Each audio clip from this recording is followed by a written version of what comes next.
on. Okay.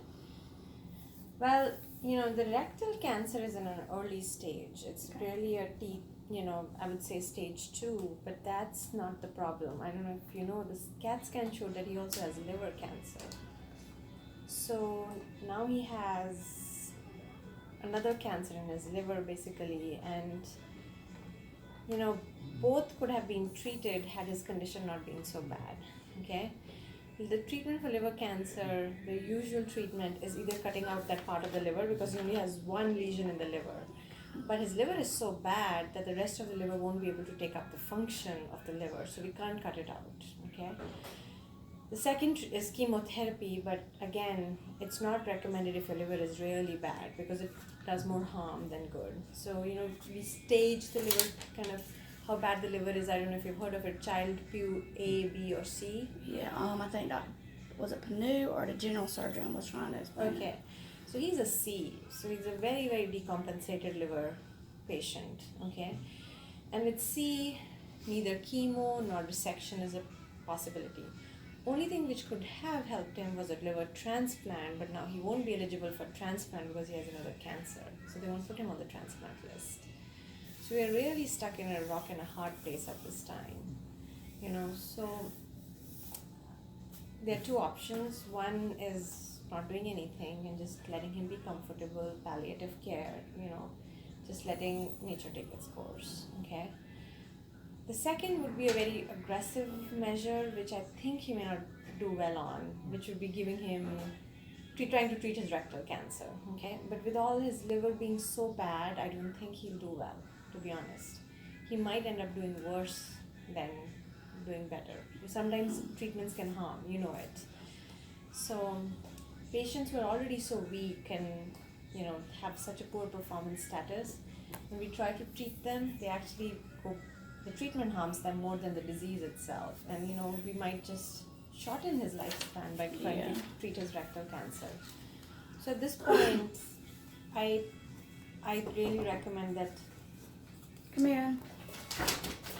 There she is. Hi. Hey, how are you? I'm good. Oh, look at you all. Congratulations. Thank you.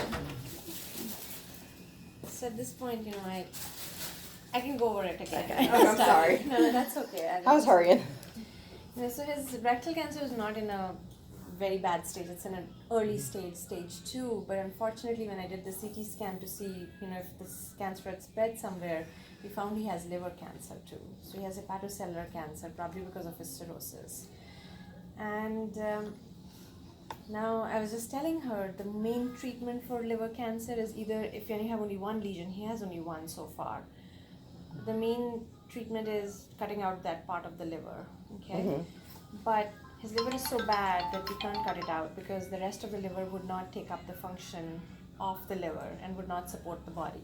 Okay. Other options are chemo drugs, but you can't be a Child-Pugh C. As I was telling her, that's how bad the liver is. A, B, and C. C is the worst. With C, you can't give any form of chemotherapy because it just makes the patient worse than better. And then the best option would have been a transplant, which he would have been eligible for had he not had the rectal cancer. Now with another cancer, they won't give him a liver.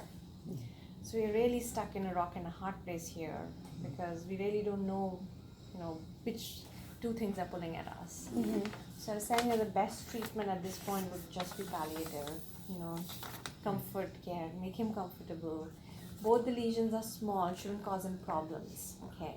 In the sense, there is a cancer, but it's small right now. It's not causing obstruction. So we could just, not do anything. In case it causes him problem, it starts bleeding or something, then we can give a short course of palliative radiation to stop the bleeding. In case it starts causing obstruction, we can put a stent in there just to prevent the obstruction, but not trying to do anything heroic because sometimes treatments harm more and may just hasten what we're trying to prolong. So, quick question. Day before yesterday, he started having trouble urinating. Okay. Does that have something to do with the cancer, or could that be another? No, I don't think it has anything to do with the cancer because the cancer is not that big that's pressing on his bladder in any way, or is not as big. Either it may be the ascites. Sometimes when the fluid builds up a lot in the abdomen, it increases the pressure in the abdomen. Yeah, because I noticed it's built up again since Yeah. they pulled in the past month 5 liters off him so far. Yeah, so that may be part of it. Part of it is also when, when you have decompensated liver disease like a child PUC, you're losing a lot of fluid into your belly. It's going into the third space. It's instead of staying in the vessels, it's going out of the blood vessels. And you are in a state of dehydration, but the more fluid we give you, the more it just keeps leaking out, So that can also decrease. Is he having decreased urine output, or is he just cannot pee? He cannot He cannot pee. pee. He can feel the urge, Oh, he feels and the he urge. tries, but he might get just like a little bit out. So they in and out cathed him 3 times. Okay. And after that third time, There's the cat. doctor said go ahead and put the Foley in. Okay, so it's not that it's not making urine. So you're saying that he's not able to urinate. Yeah, it's like he can feel the pressure and it hurt. Yeah. He just can't. I wondered if has he ever had prostate problems, enlarged prostate, or any of those? Nothing.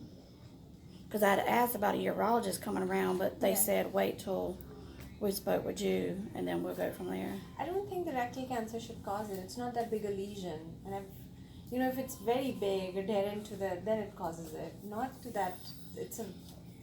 I don't think it's the rectal cancer. It's something else. So urologist, it would be Maybe come in. should come in. Okay, because he don't have one. I mean, if y'all can, would I talk to a We general don't have surgeon, one. or Sorry, could you refer it, like get one to come in to see him? urologist. Yeah. Yes. Okay. So, palliative care right now, just keep them calm. That's I The think best the best option. way to. We have a McLeod palliative care hospice team. So difference between palliative and hospice is, and they're very good at explaining that too. Palliative care, they keep the patient comfortable. Hospice also does that, but hospice comes into picture when the patient is terminal in the last 6 months. So having the McLeod palliative team is good because they will tell you when the patient needs hospice care. Okay, they will first start off with palliative, keep the patient comfortable, like this draining the fluid and all. You don't have to keep coming back, and they send a nurse to your home maybe, and they'll be able to do a lot of this draining. At home. Yeah, and they'll be able to provide you a hospital bed or anything he needs, a bedside commode and things like that. And once it goes past that point that they feel that he needs more, they'll step in and they'll say, okay, now maybe we need home hospice. And if it goes beyond that point, then they'll sometimes take them to the hospice facility here. So it's a step-by-step thing, but what it really does is it keeps the patient really comfortable, which should be our main goal, And How long will we have to keep, or how long does this usually go? to be really honest, at this point, I don't think it's either of the 2 cancers which might take him. It might be his liver disease, because that's pretty decompensated. But his cancer are both in early stage. So if you pick both of them, they both have. Had he had good liver and he had both these cancers, I would have tried to get him to have a cure with both. Mm-hmm. So. Okay. And I think Dr. Panu, the gastroenterologist, will be the best person to tell you how long the Yeah. decompensated liver disease is going to, Alright.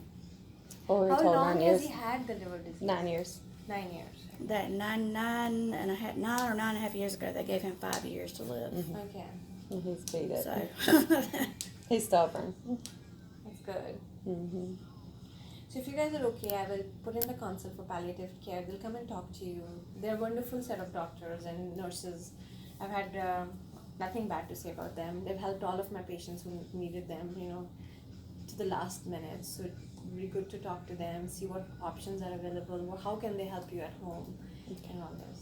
yeah, because that's another thing we have to discuss, because it's just him and his wife that live together. But we've been having them like stay at our house or my other sister-in-law's house that lives right behind us.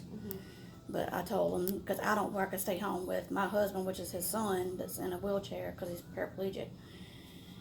I talked to him the other day about them just like me getting a bed or something at the house and staying there. No, that's a good thing to discuss with the palliative care team. And if they think, he's a candidate for hospice facility, they might take him there. But I don't think he is, to be Yeah. honest. He's not there yet. Okay. If we can just get his bowels under control. He's having diarrhea? Yeah, because of the That. laculose. Oh. the good stuff. Mm-hmm. Is there anything else I can help you out with? I think that's pretty much. That's just, The hospice or palliative care team is also very good about pain medicines and things like that. So you should not ever run out of those things. Like you will always have something and a nurse to call back to. That's another good thing about that. Okay.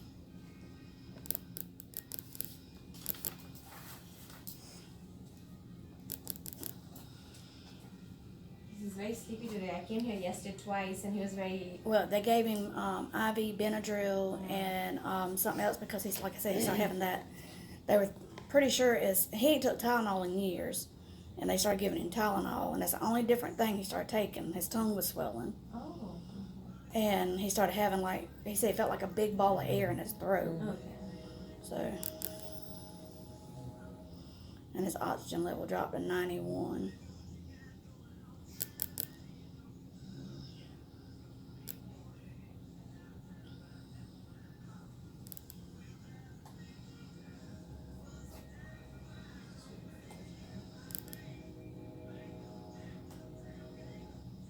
Sometimes, if the fluid is building up too rapidly, they'll leave a catheter in to self-drain or something like that. Yeah, because it's like, I mean, they, like I said, each time they drained him, he got 2.5 liters each time. Yeah. And- Because it's very uncomfortable to have that fluid in there. And, And they want him to limit his intake to, like, I think it's like a liter or a 2 liter liters. is what they want him to drink.